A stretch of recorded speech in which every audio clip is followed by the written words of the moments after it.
that's going to take some doing. So that's the Super Brew and the Dream Team stuff taken care of. And like I say, if you want to, or like Mark says, if you want to get involved, then have a look on our Twitter feeds and you'll find all the details that you need on there, or alternatively on our Facebook page.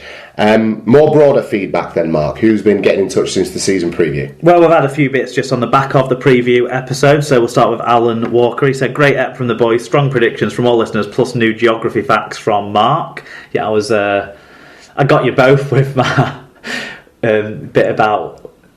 I've forgot his name's gone from my head, from the top of my head now. Okay. Jason Barrieri not being French. Right. Of course, he was born in France to his Australian dad when he was involved in... French mother? I think so, when he was involved in French Rugby League with like Paris and around that sort of thing, I think. But there you go, yeah. So he's pretty French then? Oh, of course he is. He's just got a very, very Australian accent. That's okay. Didn't Jerome Guisset come back from about 6 months in France with a really thick Australian accent? Do you remember when that happened? It was like Jan Molby-esque. Remember when Jan Molby signed for Liverpool and within about 3 weeks he was a Scouser? Yeah. Pretty sure Jerome Guisset went and played in Australia for about 6 months and came back basically wearing a hat with corks hanging off it and with a didgeridoo under his arm and calling everybody cobber. So it can happen. Yeah. It can happen. Chris Macy, the Medway Bronco 88 on Twitter, he said, great to have you back, gents. Laughing to myself as the missus gives me an odd look across the dining room. More Mr. T Vicar. What was that a thing? I don't know. I think he might have just like been the victim of a autocorrect. I think he might have meant more T Vicar. I don't know is he a vicar? No, more. I don't. The only thing I know about more T Vicar was it was a game they used to play on the Big Breakfast. Do you remember when that was on Channel 4? Did we not? Yeah, I don't know. Sometimes we say things and people pick up on them, but honestly, we say a lot of shit. I don't listen back enough to know what's going on all the time. Exactly right. But thank you. It's great to be back as well, Chris. And it's great to have you listening along, mate. Mark Butler, he said, super show as always, but the defence of Kyle Amors, look, come on, he's like Bobby Ball stranded on a desert island. Well, you might not know this, Mark, but we actually live within fairly close proximity of Bobby Ball, and you can bump into him just walking about on the streets of Lytham. And I can tell you he is less than half the man Kyle Amor is in stature and in many other ways. The biggest lad, yeah. Exactly. Okay, Darts at Mitchell Darts, he said, great first step back, glad. 100% agree with the points made about Catalans, more French players, the better for the club and the game. So that's one for you there, really. Yeah. Which we agree. Paul Campbell said, great show, guys. Just to put the record straight, both of my predictions were all me. No help from Lucy. So that means that Paul did send in 2 lots of predictions. Yeah. So he's got righteously indignant about the fact that we were taking the mickey out of whether or not he's done it twice. And said, no, I wrote both those things, both the intelligent comment and the stupid one. But what he's missed is the fact that he's forgotten that he'd done it once, and that was what we were taking the piss out of. There's no winning with us, Campbell. Lee Whitnell got in touch. He said, if you were born after 1980, you're millennials, boys, with your fancy pants computer literacy and highly developed texting thumbs. I think that 1980 is an arbitrary number that Lee has inserted to make himself a millennial.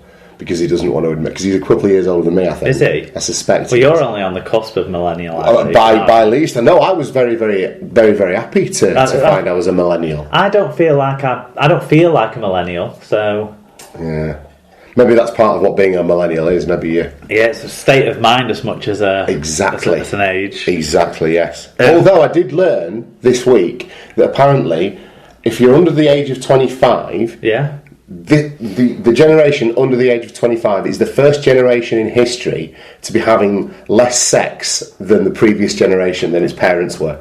And that was like during the AIDS epidemic and stuff, so no one gave a shit then. But apparently this current set of under 25s are having less sex than we all were. Losers.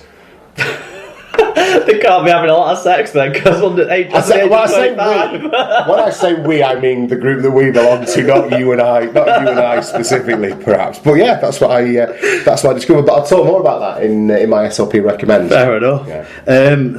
It's not more sex, by the way. Something millennials, I'm sure, know that we didn't know was what TLDR stood for, and Don Hodgson and a few other people as well since have filled it in. It stands for Too Long Didn't Read. There you go. Wow. Joel Perlman at jperlman3000, who seems like a new one on me, but great to have you on board. Yeah. Joel, he says, great. Super League pod expect Toronto Wolfpack to get promoted this season. Let's hope so. I think Joel's actually based over in Toronto. He's trying to encourage a couple of his friends to get into rugby league on the back of the Wolfpack, obviously playing in Toronto, and to access some rugby league media, which he clearly feels we're part of. So thanks for the support, Joel. It's very much appreciated. And don't see us as any sort of bearers of like the mockers, because we're less a precise instrument and more windmillers. When it comes to stuff like that, we're not the rugby league scalpel that you might think we are. Who else? Right, what's the trivia feedback? Well, we did the new feature, didn't we? So I thought I'd ask people how they got along, whether they beat you to the punch, and if they enjoyed it or not, to see whether we bother continuing it. Yes. So much. Is anything else? And it looks like we are, doesn't it? Yeah, well, Colin Render was the first to get back in touch. He said, I like it, but I'm bad at some trivia. It's just fun listening to Tom trying to guess it. Bob Phillips was a bit more sympathetic to you. He said, I felt Tom's pain. I was repeatedly wrong with both. Keep it up, though. Dart said, finished the ep this morning, loved it, failed on the trivia, shall do some study this weekend. Pete Jackson, he said, great idea, I was useless, though. And Wally Frogmore said, I got 0, I'm an idiot savant without the savant. Well, there you go. So, well, obviously we're going to keep it in. Yeah. And see if I can... I've already been thinking up a few ideas for how I can take it in different directions as the year goes along, so it's not all predictable, so people can't, study up too much. What, like me, you mean? Yeah. All right, okay. Have you got your notes? So my notes from work are almost less than useless then, at this point. Oh, have you done... I've done a little bit of... I've been making sure I've kept an eye on who's had birthdays currently, that's all. Fair enough, we'll see if that's... I didn't think that I wouldn't be allowed... I didn't think that not studying was part of it. I thought I could be at least, able to prepare. Fair enough. And I've been honest to point it out. I will still probably struggle. So I've not been memorising, swathes of facts. I've just jotted down a few players' names to see if anything rings true. Fair enough. But we shall see. Okay, so the Super League launch video. Yeah, so we had a couple of longer bits of feedback about this, and I thought we'd talk about it, whilst it's still just about topical. This is the Johnny Vegas stuff. Yes. Sky's been running, and it's been on all the websites as well, the different league stuff, but basically with Johnny Vegas being himself. Yeah. He's one of my favourites, though, is Johnny Vegas. I've always had a soft spot for... I've had a soft spot for Johnny Vegas for years and years and years. Since Shooting Stars. When he was just a really heavy drinker. I remember him absolutely holding an Amnesty International or a secret policeman's ball type thing to absolute ransom, just coming out leathered and walking amongst all the celebrities and the people that paid hundreds of pounds for a ticket and just getting them to donate cash and getting more money out of them, and to the point where they had to send the girl out of space on Jessica. Is that her name? I'm not sure, but the girl who was in space, they had to send her out on the stage to bring Johnny Vegas in because he was leathered and he was just kind of flirting with women and stroking their hair and just being himself, and it's just hilarious. He's hilarious. I don't know it. Well, that's the extension of himself. That's the character Johnny Vegas. But he's reined that in now, and he's actually if you follow him on Twitter and things, he's a very articulate, astute bloke. He's always been that way. If you watch him in any of the things he's always acted in, is obviously well more put together than the Johnny Vegas character you'd see. Anyway. Everyone's seen the advert, I'm sure. Bernard JKD will give his views first. He says, anyone seen the Super League adverts on Sky yet?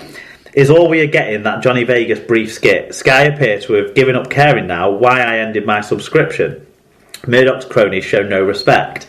I like the skit, I mean it's fine and all that, but is that all the money they have spent on the season launch? Remember players running through CGI minefields and then the Metal Forge back in the day? It's just so lazy now.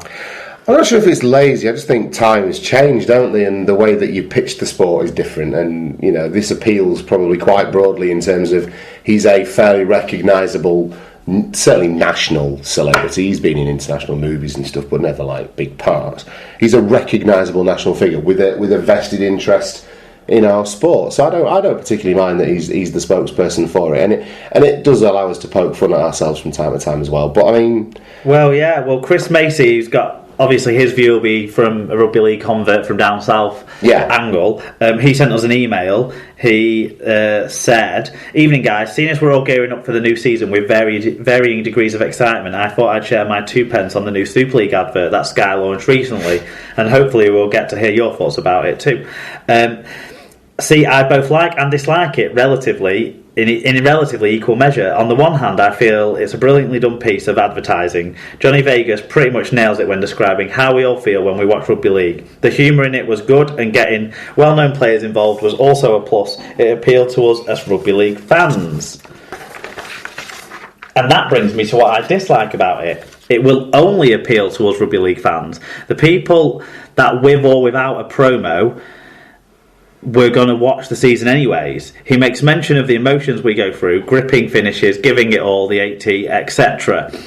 And they don't show a single snippet of that. No action. How many amazing and important one-pointers were there last season, for example, that we didn't show? One.